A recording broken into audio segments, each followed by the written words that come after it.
Hello, and welcome to Overthink, the podcast where two friends who are also professors talk about philosophy and everyday life.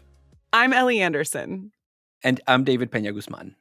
David, I'm so excited to be talking today about this topic because even though the word discretion might not immediately call to mind fascinating stories of over-bureaucratization, indeed, that is what we are talking about. We're going to be speaking later in the episode with Barry Lam, who recently wrote a book about this. And let me just say, Ellie, that I really enjoyed reading this book, Fewer Rules, Better People, where Lam essentially comes to the defense of the concept of discretion, arguing that sometimes we need to give people in positions of power discretionary decision-making capabilities. And this is a thought-provoking position to take in a world where we associate rule following and rule enforcement with justice, right? We tend to define in the West justice as applying rules sort of mechanically and equally to everybody. And so the idea that there could be a philosophical defense for the exception or for giving individuals the right not to enforce a rule seems counterintuitive to the way many of us think about why we have laws and rules in the first place. Yeah, though at the same time, I would say that even if abstractly we tend to appreciate that rules have an important role to play in a democracy, we find that people on both the left and right are very frustrated with both a symptom and a cause of the proliferation of rules, which is bureaucracy. And so Lam talks about that. I mean, I think sometimes we associate the removal of bureaucracy with a libertarian approach or maybe a more conservative approach. But indeed, Lam says, no, actually, like a lot of people on the left and a lot of liberals are frustrated by the proliferation of rules too. Of course, we're seeing today some of the damaging effects of a disdain for rules and bureaucracy in the gutting of the federal government. And so one thing that, as we were interviewing Barry, he mentioned at the beginning was like, it's weird for this book to come out in 2025, for me to be making a case for discretion over and against bureaucratization, because we're seeing some of the negative effects of not following rules. However, I do think that there's a way for us to preserve the insight that bureaucracy has a lot of problems with it, and we should favor discretion more without saying we should gut the federal government. And what I think we can say to that following this book, Fewer Rules, Better People, is that we need better people. In order for people in power to be able to make discretionary decisions rather than just rule-based decisions, they need to be trained to do so. And so one of his suggestions towards the end of the book is that there should be ethics boards that evaluate discretionary decision-making and inform bureaucrats if they're falling short. Another one he suggests is that bureaucrats should have specific moral decision-making frameworks that govern their discretionary decision-making. That's really different from what we're seeing in the current federal government in the US. I would say what we're seeing is not less bureaucratization and more discretion, but disdain for existing bureaucracies in favor of something that's equally rule-based, which is rule by algorithm, rule by technocrat. Or conversely, we could say that what we're seeing under the current Trump administration, given the role that technocrats are playing in it, is a replacement of discretion by arbitrariness. That's a conceptual distinction that Lam makes in this book. He says, just because somebody has discretionary power over which rules to enforce in their particular domain, it doesn't follow that therefore they're acting in a completely arbitrary way. So, of course, we have reasons to be wary of people exercising their power of discretion without constraints or without bounds. That's how you get injustice, and that's also how you get corruption, both of which we definitely want to avoid if we ever want to have a system of rule in place that serves the common good. And in one of the chapters of the book, Lam talks about research on criminal justice, especially concerning the role that police officers play in arresting individuals who have been accused of domestic abuse, to make the claim that there are many cases where, though it seems counterintuitive, discretionary decision-making on the part of those very police officers can actually serve the needs of the citizenry.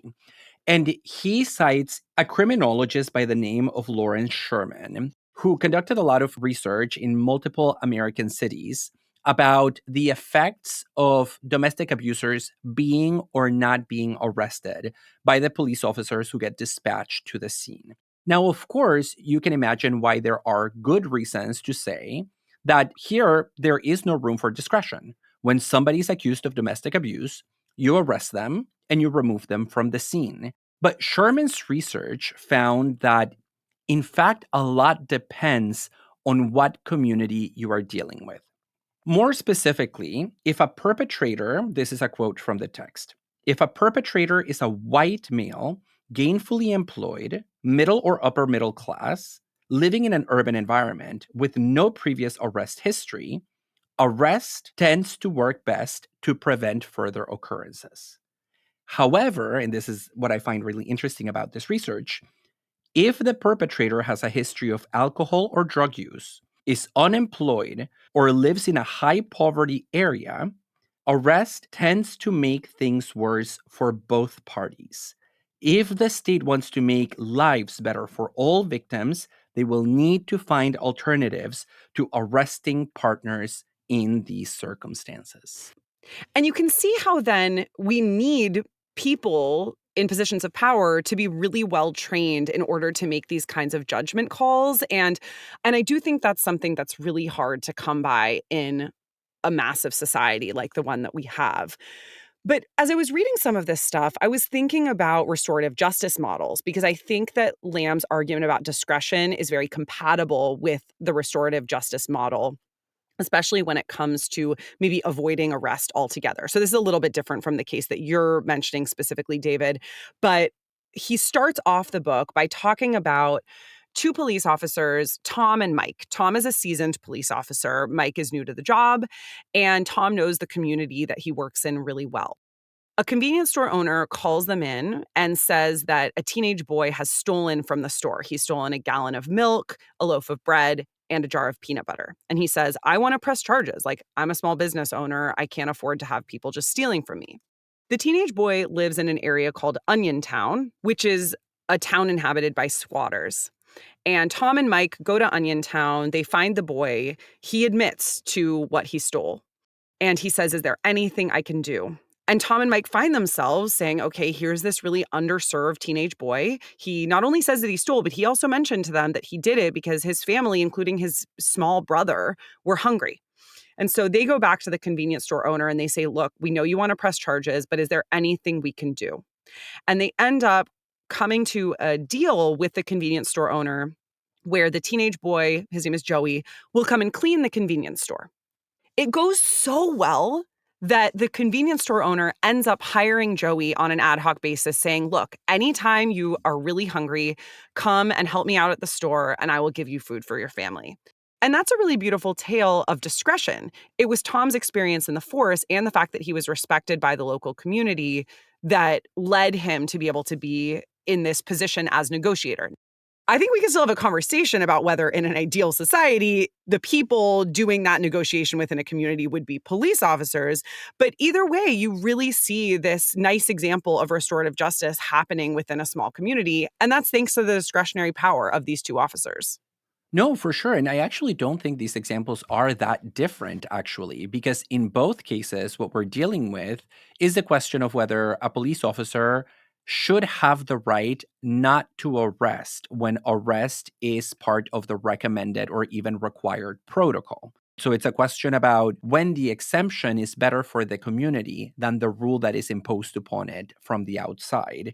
And I think when you think about it in that way, both of these cases become cases of restorative justice because at the center of them lies the issue of the danger of mechanical rule following, where sometimes the very rules that we create to protect citizens end up tearing at the bonds that those citizens create with one another, because not all rules are going to have the same effect in all circumstances. And I think that's really the target of Lam's work. It's this assumption that many of us have that once a rule is created, if it is applied mechanically, the result is always going to be justice. It might give us justice in a purely formalistic, legalistic way, but it will lead to situations and circumstances that most of us, with any common sense, will recognize are actually deeply unjust, like arresting a hungry kid.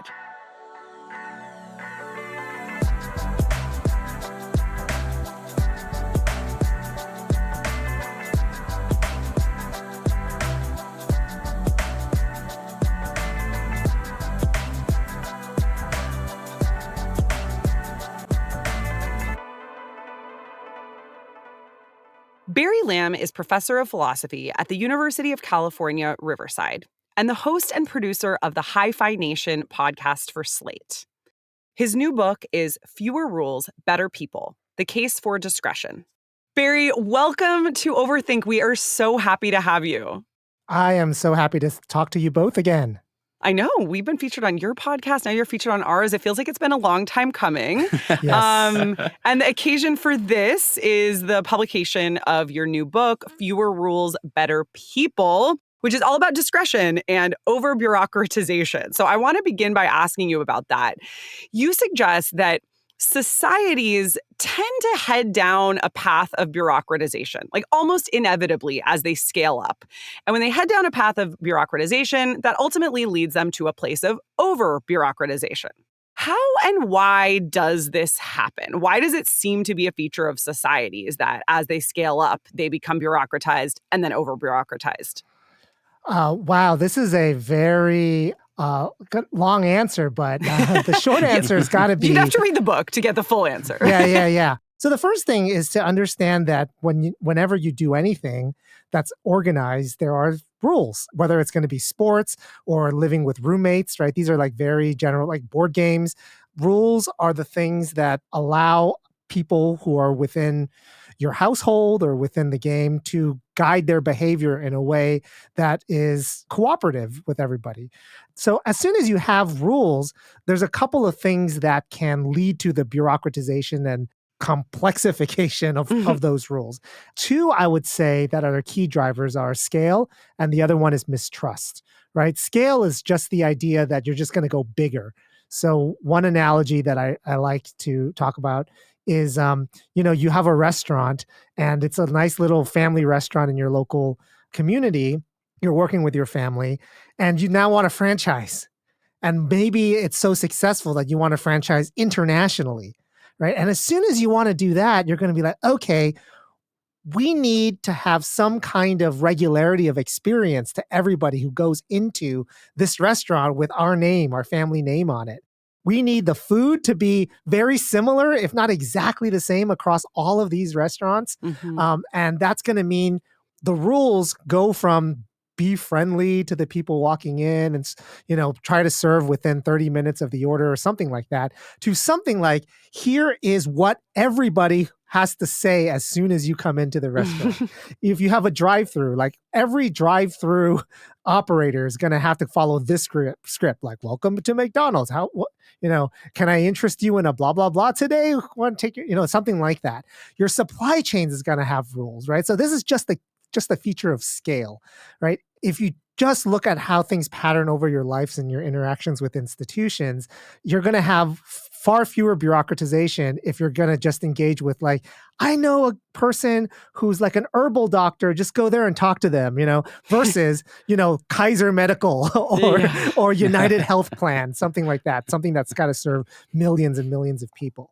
So that's the first thing, just sheer scale and the idea that you need to have regularized quality control across millions of interactions.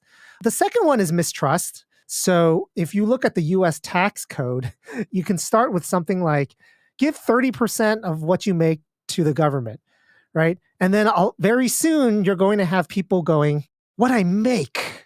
How would they define it versus how would I define it? And the government's not really going to trust you to define it in such a way that advantages it, who needs tax dollars.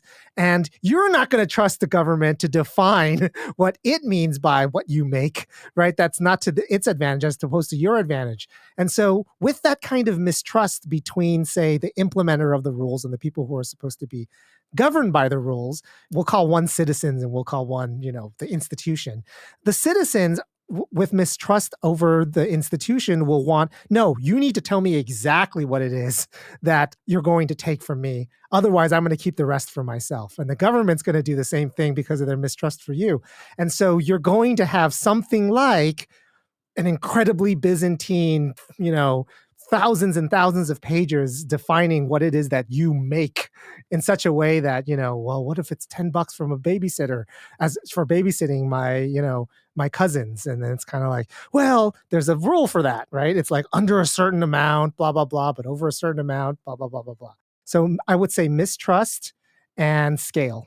Barry, that's really interesting for us to think about the role that scale and social mistrust play in leading us toward over-bureaucratized forms of life. But in your book, you also talk about a third variable, and I just want to hear your thoughts on that. And that third variable is mediocrity, because you point out that, of course, most of us are mediocre at most things, right? Not everybody is a genius. Very few people are. And so we don't really want to rely on the individual wisdom of random people to govern our lives, especially really important aspects of our lives. We want rules that even mediocre losers like us can enforce with a degree of regularity that make possible meaningful social interactions. Yeah, it's a very astute observation by this otherwise totalitarian political philosopher named Han Fei in ancient China. So he was sort of one of the towering figures of Chinese legalism as an operating political philosophy. And he pointed out, and one interpretation he pointed out is that we're all mediocre, right?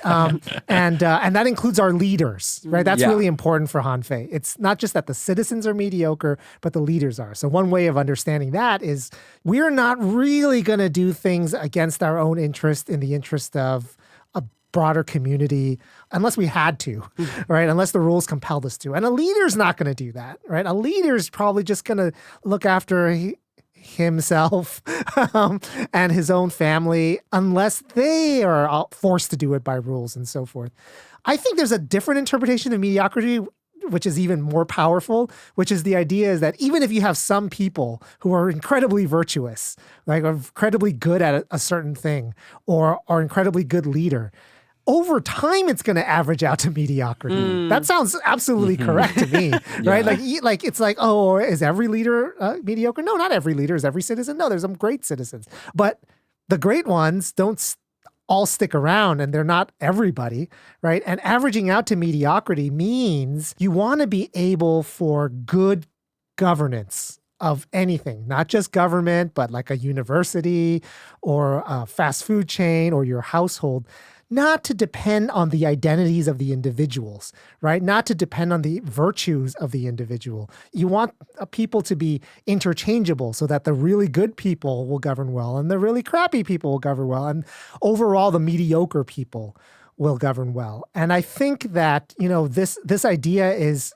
so powerful that there are entire sectors of our economy, which I don't know if we've all talked about it between the three of us, but, the entire gig work system is like this, right? Gig work doesn't depend on the identity of the individuals, right? It depends on a rating, right? And that rating is algorithmically determined. And we care about getting a 4.6 Uber driver or eating at a 4.7 restaurant, right? And it's kind of like, well, it's a 4.7, it's a 4.7. We have this kind of like preference for that than to have to any of you travel across the country, like, if I'm at a truck stop, I've never heard of that place before. Do I really want to go about trying to figure out how good it is? Let's just look at the rating. Yeah. It's like, I think I'm getting out of that corporatization by choosing the hole-in-the-wall places when I travel, but I'm choosing those hole-in-the-wall places based on Yelp or Google reviews. So it's like the same thing. Yeah. And I think that's like Han Fei's dream, that everything is like that. You have these leaders that you have a bunch of algorithms that determine what makes them good, and they follow that. And if they follow that, you're going to have 4.8 leaders, or you're going to have 4.7 citizens, and that's and that's kind of the society. So over-bureaucratization can very well be a feature of this view. You can call it mistrust, but it's not exactly like mistrust. It's more like saying, I positively believe that overall, all of you are just so-so. And I'm not going to, you could say, I'm not going to depend on how well this society is or how well this university is on all of you just acting on your own accord. And you've just mentioned Han Fei a bit, who in the book you describe as like the protagonist, perhaps we might say, of the tradition of legalism, which is opposed to discretion. And Han Fei's rationale for opposing legalism, we just mentioned the mediocrity point, but it's also because we are mediocre discretion is bad because it gives too much power to those in charge, right? Those in charge are, by and large, mediocre, or on average, mediocre. And it's funny because I think sometimes we can think about bureaucrats as unfairly wielding their power, but in fact, Hi-Phi seemed to worry that it was not having enough bureaucracy that was going to lead to an unfair wielding of power. So tell us a bit about legalism's rejection of discretion and this worry about abuse of power.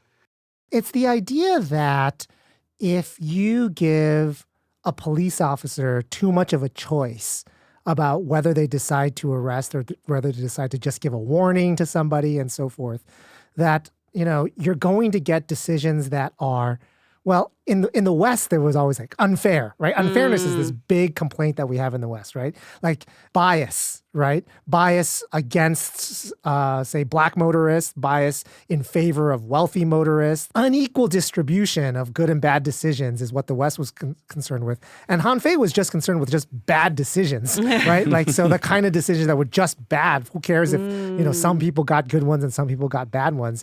And the idea, and it's very much the same idea. If you build into bureaucracies too much of this kind of discretion, what you are doing is you are making good governance dependent on whether that person happens to be a good decision maker versus a bad decision maker, right? So here, here's an example that's not in a governmental context. So there's something that happens to be very highly discretionary in the medical system, which is whether doctors can prescribe off-label, right? So like the label says, this is a drug that's for, sleep or something like that, right? Nobody's going to take the doctor's license or anything if they decide, I've actually noticed that for depressed patients, it works okay, pretty well, and they're going to do that, right? But if you think about it, that's a license to just be a drug dealer. I mean, right? You think about, right? That's like, off-label. That means anything, right? That's anything you want to prescribe the drug for, you're allowed to do. And this is it's a good question about whether, how much doctors are responsible for the opioid epidemic. I think a lot, actually, quite a bit. And so is the answer to have rules against that, right? So every time, or some kind of rules reining it in, right? Can a doctor lose their license? Can they be prosecuted for some off-label prescription or too much off-label prescription? And the idea there is just, no, we need the rules. The people who make the decisions, we cannot trust over the whole population, because otherwise we're going to end up with things like the opioid crisis or bias in policing and so forth. And I think that's one tendency, right? So there is a tendency for one kind of person to respond to these kinds of problems in governance with, all right, more rules, right? Or more complex rules. Yeah, maybe we're all legalistic subjects down when it comes to it. Insofar as that, I think that's right, that's a normal tendency to ask for more rules when we feel like there's a gap in the legal system or in its enforcement. And I want to ask you a question about this because most of your book focuses on the importance of discretion in the enforcement of rules. For example, you have a great chapter on, most of it is criminal justice, like police officers deciding whether to make an arrest, prosecutors, whether to press charges. You had a really wonderful chapter, I have to say, it was my favorite one, about judges deciding whether to follow sentencing protocols or make it stretch. I really like the discussion about plea bargains. And so I want to ask you about the other side of this coin.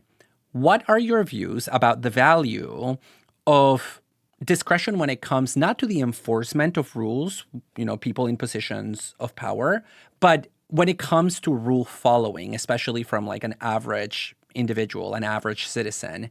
Can individuals decide at their discretion, on your view, which rules and laws to follow?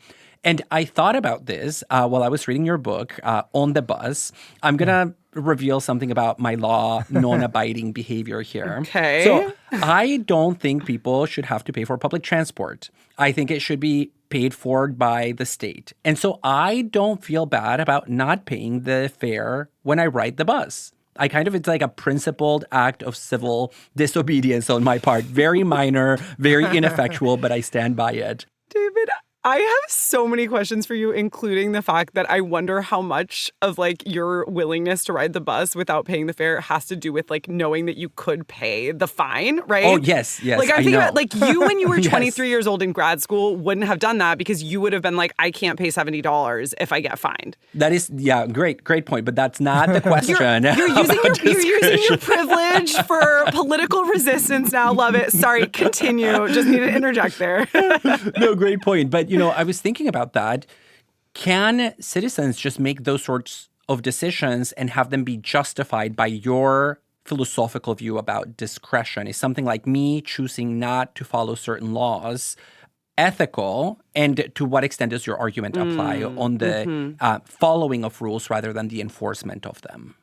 I don't know if this is going to be a radical or like a very mundane position, but I think the answer is not only can they, I think they must make a decision about the rules that you're going to follow. And I might disagree in your particular case. No. I might disagree about the morality or the political morality of it. I think I very well do.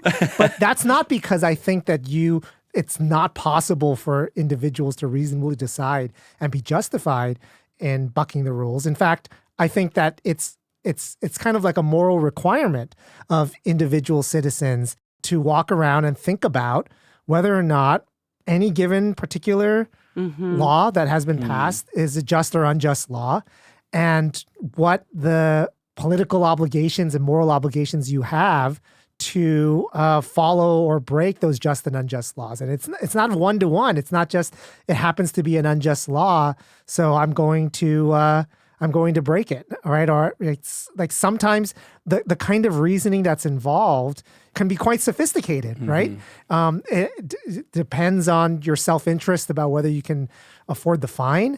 It depends on whether you think you're free riding off of other people who also happen to be, yes. Yeah, literally, right? And so forth. But I really do think that there's just the fact that something is a law or becomes a law does not automatically mean that we as individuals who are governed by it cannot reasonably decide that we're going to break them. I mean, I'm very anti-Socrates.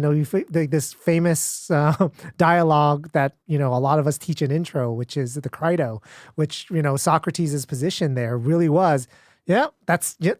There was no citizen discretion.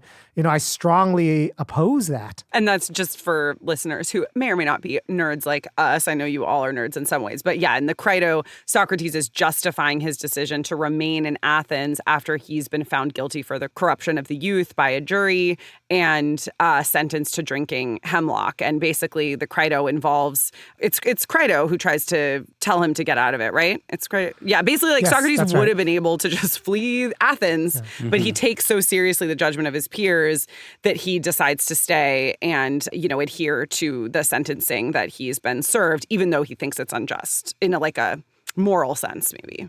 Yeah. I think that, many times those of us who are not in positions of power are obliged to follow the law, but that is not a legal point that I'm making, right? So what I mean by that is it's not just because it is the law that we're obliged to follow it. I think it's because of various other moral, political obligations that we have.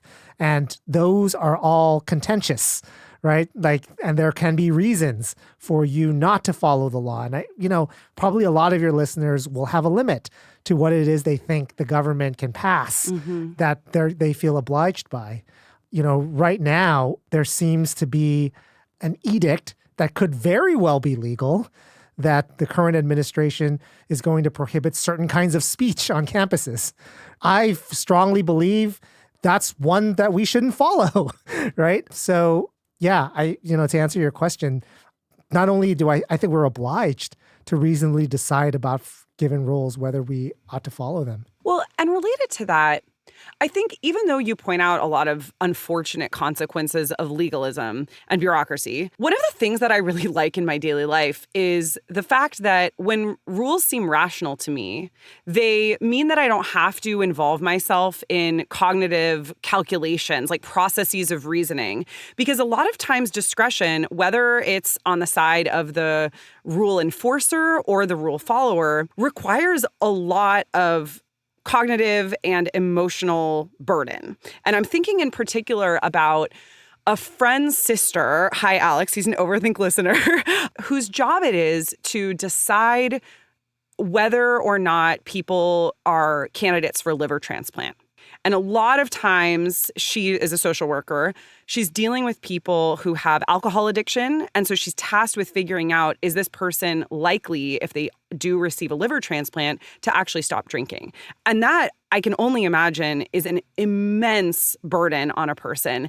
And even like to take a very banal example, every time you get on public transit, David, you have to make the calculation, does this adhere to my principles? Am I likely to get fined? If so, is it worth it? And so there's just like a lot of reasoning that we have to do, often reasoning that is very emotionally taxing when we're involved in discretion. And so I'm curious how you think about that in terms of like whether that's a limit to discretion. I mean, I know you're not entirely against legalism in the book, but you do want to make a case for discretion over it, because I think that's like one really nice thing about bureaucracy and rules that are established. You know, I agree. And I think, Ellie, as you were talking, that we're talking about the same problem of scale, but oriented towards something else. Right? This is the scale of decision making that's involved in life, right? So forget about morally weighty things, which are incredibly emotionally taxing. And that I think should be the realm of discretion, I should say too. I don't think that this person's job should be outsourced. So let me just make that clear. Yeah, but in our everyday life,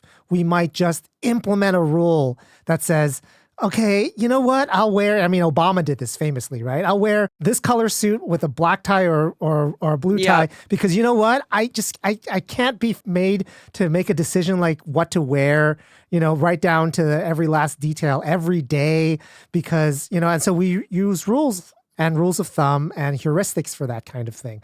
And the justification for that, I think, is like however we would justify greater good type considerations. Like maybe it turns out that if we were forced to make every decision discretionarily rather than rule-based, we just overall would make much poorer discretionary decisions. But I agree with you, Ellie. Like in our professional lives, I have always wanted a university to say, hey, how about a no smartphone policy? Yes. Or a no laptop policy. Instead, it's a purely discretionary, right? Right. And but then the way I feel about it is, oh, now I'm the asshole. Yes. All the micro negotiation with students about little details. Yeah. What about iPads? What about phones? What about under these conditions? That's right. That's right. And so this is another reason for heading down to a path of bureaucratization and over-bureaucratization, right? If we're fatigued, then we're asking for a rule. Yeah. And then if we're asking for a rule, then the rule makers have to do those micro negotiations,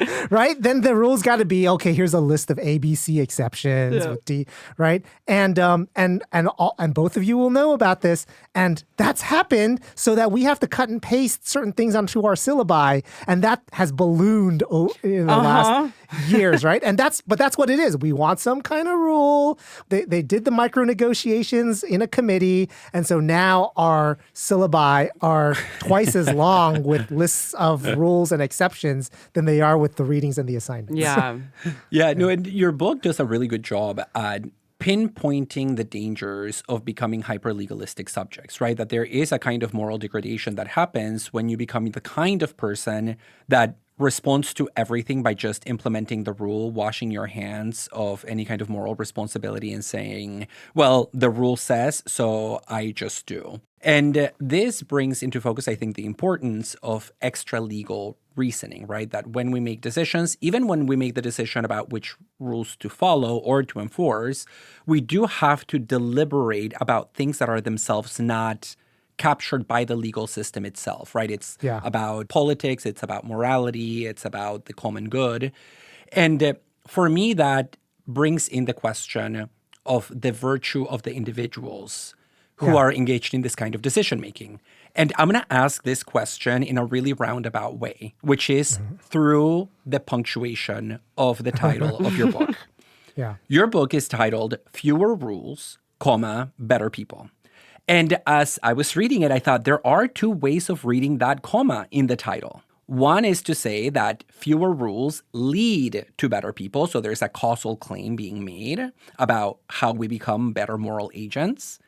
The other is that we need fewer rules and we also need better moral agents, but the former doesn't necessarily produce the latter, right? So here we're just dealing with an addition rather than with a causal claim. What's your view on this? Is it that fewer rules improve us morally and we become better when we live in a space of discretion? Or is it that we first need to have good moral development and the cultivation of virtue in place so that we can have fewer rules and not have that lead to the dangers that you talked about earlier, like arbitrariness and corruption? Yeah. So I'm glad you asked about this, David, because that title was deliberately ambiguous between those two readings. It was by design. It was designed to be ambiguous. I didn't pick up on it. David was really thinking through it. That's right. David picked up on that, and which is funny because there have been some reviewers. I think it was a reviewer in The Economist who said, "Never says how fewer rules can make better people," and it was a complaint because that reviewer read that one way and said that it didn't. So you asked what I think versus what is said in the book versus what is the official position. So the official position is that it's genuinely ambiguous. I leave it ambiguous. But what I think is that fewer rules is a necessary condition for better people, but I don't think it's sufficient. I don't think it causes better people, right? A lot of other things need to be in place. I do think the and is definitely there, right? Like we need fewer rules and better people. So I'm just going to use some other examples. So certain kinds of sports are almost completely discretionary. So I was told like something like diving or figure skating, or like there's certain kinds of, right? I mean, I guess there are some rules there, but the idea is just, well, it's scoring, right? And then it's a judge, right? And when a judge scores, that's a highly discretionary kind of thing. And other sports have a lot of rules. So American football is like this. I think soccer is like right in between. Like there's, and there's always arguments among sports fans about the discretionary calls of referees or umpires. One of the places where this is argued about a lot is when judges are the ones who determine the outcomes of boxing fights, for instance, as opposed to some knockdown.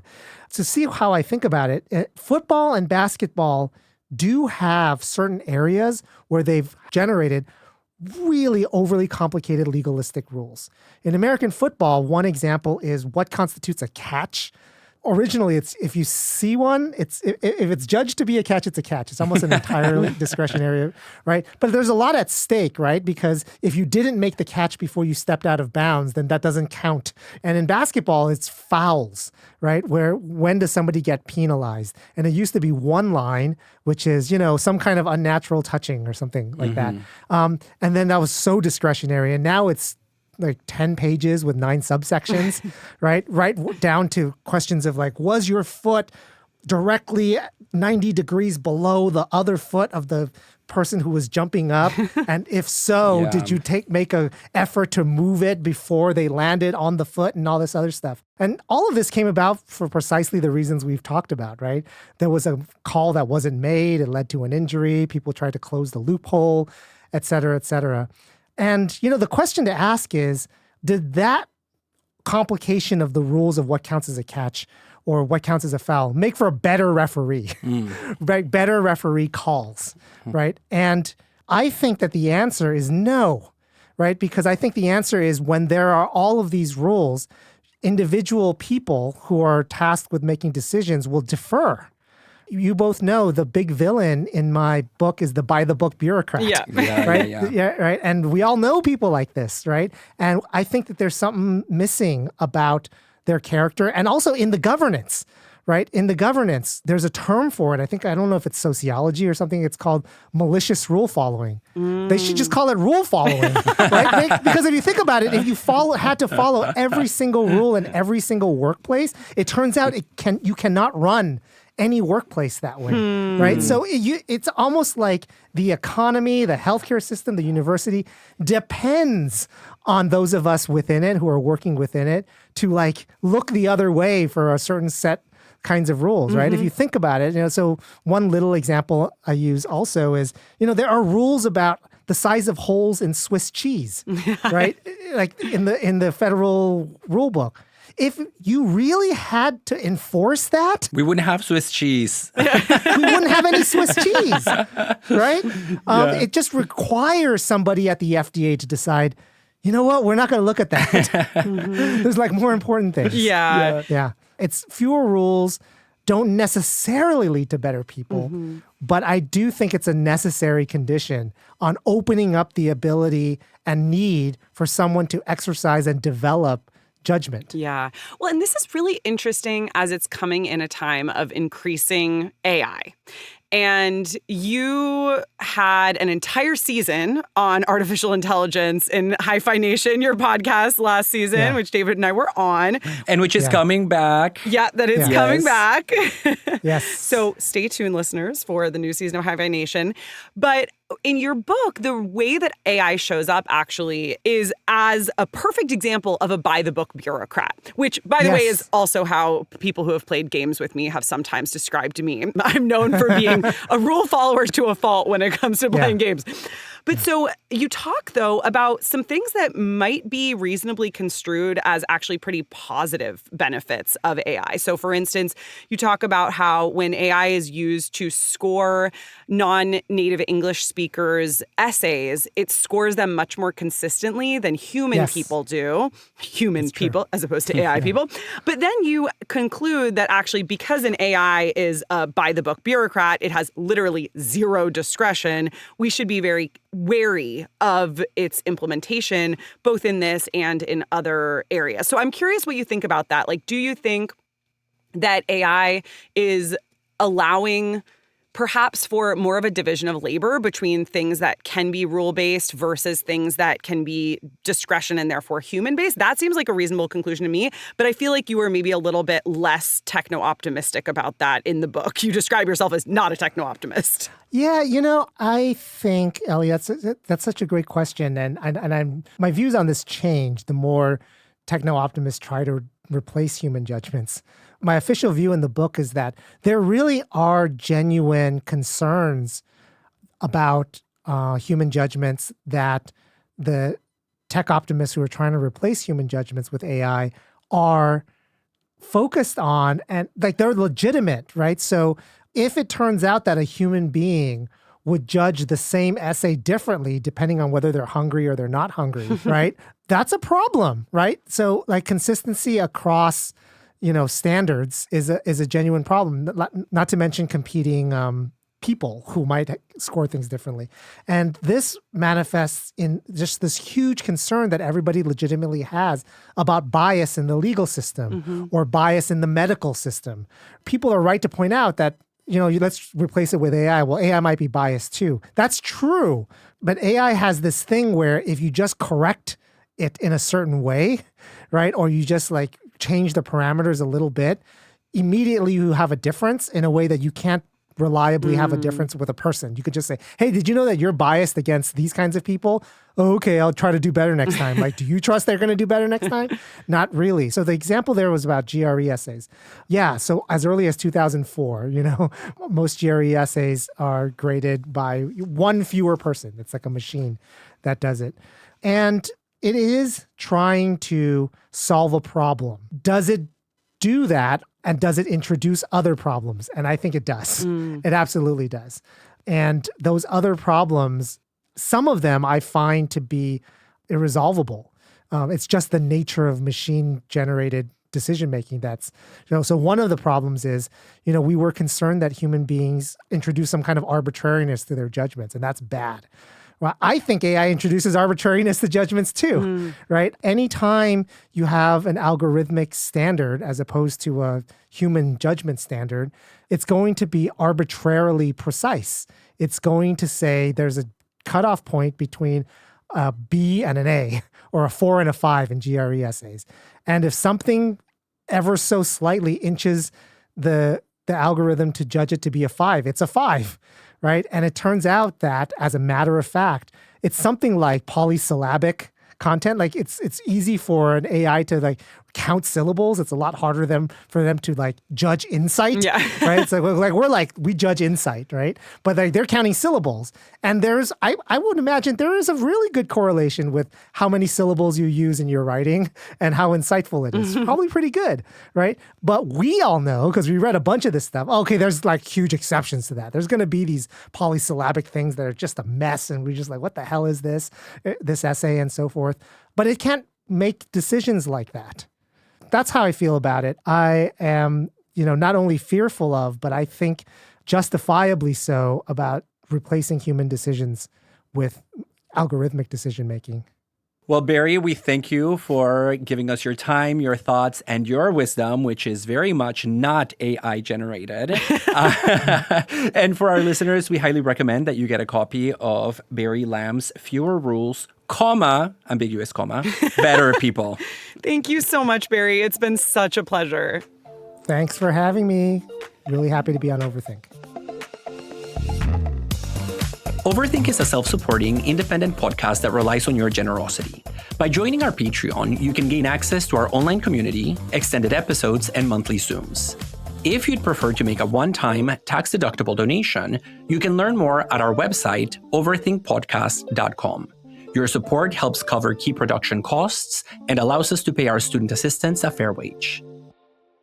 David, that interview with Barry was so enriching. I mean, we didn't even really get into this, but he's quite the titan in the philosophical podcasting industry, has had a really big impact on Overthink. I mean, he was one of the instructors of this fellowship that I did a few years ago. He's had amazing advice for us over the years. So he's really been a behind the scenes advocate and mentor. And now we actually got to speak with him. What do you want to, touch base about here as we debrief? Yeah, one thing that I want to bring our attention back to is the importance of extra-legal reasoning. As you know, Ellie, one of the classes that I had to teach most frequently when I was a graduate student at Emory was randomly philosophy of law, even though that's not something that I worked on. Yeah, we taught some random class. I taught mind, brain, self, and evolution. I specialize in maybe two of those, but definitely not brain and evolution. And in my philosophy of law class, I always assign this book by the political philosopher Ronald Dworkin called Taking Rights Seriously. And one of the interests of Dworkin, I think, aligns really well with the project that Barry Lam is presenting in this book. And that is that when individuals, Dworkin is primarily talking about judges, which Lam also talks about in a couple of chapters. When judges find themselves in a situation where following the law to the letter, to the T, would result in a fundamental injustice, many of them want to avoid that injustice. And so they have to make the law stretch, they have to make the law bend. And when it will not stretch and it will not bend, they sort of have to think outside of the law. And so the question that Dworkin poses in this book, Taking Rights Seriously, is, does that mean that they're just completely subjective? That they're just making a decision with absolutely no banisters and it could go one way or the other? And Dworkin comes up with this conclusion that hinges on differentiating between the body and the spirit of the law. So there is the body of the law. There are all the laws in the book, and we know what they say. But sometimes you can appeal to extra legal principles that are the spirit of the law that are not reflected in any actual concrete piece of legislation or court case. And so you can come to the defense of the law by making at your discretion an appeal to these larger moral political principles, such that to step outside of legal thinking and make a journey into extra legal thinking is not the same as arbitrariness. I love that because it also speaks to me about the need for us to educate people who are going to be in positions of power, and also just like the average citizen, as we were talking about with Barry, in order for them to be able to execute acts of discretion well. I think that's like something that I'm thinking about a lot. This is a short book. Barry doesn't really have time to get into it. And that's fine. The book is short, but I am left with a lot of questions about how we actually effectively train people as bureaucrats to have discretion. I think a lot of this has to come down to our education systems. Well, and something that I was left wondering about also just in thinking about the ending of the book is the connection between discretion and discreteness, because a lot of our worries about people exercising discretion, like police officers or judges or teachers, is that their decisions are happening behind closed doors and we won't know the rationale behind them. And Barry doesn't quite talk about this. And so I am wondering whether to act in a discretionary fashion necessarily means that your reasoning is kept behind closed doors, or whether it also has to be publicized in order for your discretionary power to be justified. So, there it's not about whether or not you decide, but whether the motives for your decision are public information. Yeah, space of public and private reasoning. That's really interesting. I'll have to think more about that. I gotta go. Sorry. I'm running behind on this recording. Thanks all. That's my rule I'm enforcing. At Ellie's pure discretion, of course. We hope you enjoyed today's episode. Please consider joining our Overthink community on Patreon for bonus content, Zoom meetings, and more. And thanks to those of you who already do. To connect with us, find episode transcripts, and make one-time tax-deductible donations, please check out our website, overthinkpodcast.com. We also have a thriving YouTube channel, as well as TikTok, Instagram, and Twitter accounts at overthink_pod. We'd like to thank our audio editor, Aaron Morgan, our production assistants, Bayarma Bat-Erdine and Kristen Taylor, and Samuel P.K. Smith for the original music. And to our listeners, thanks so much for overthinking with us.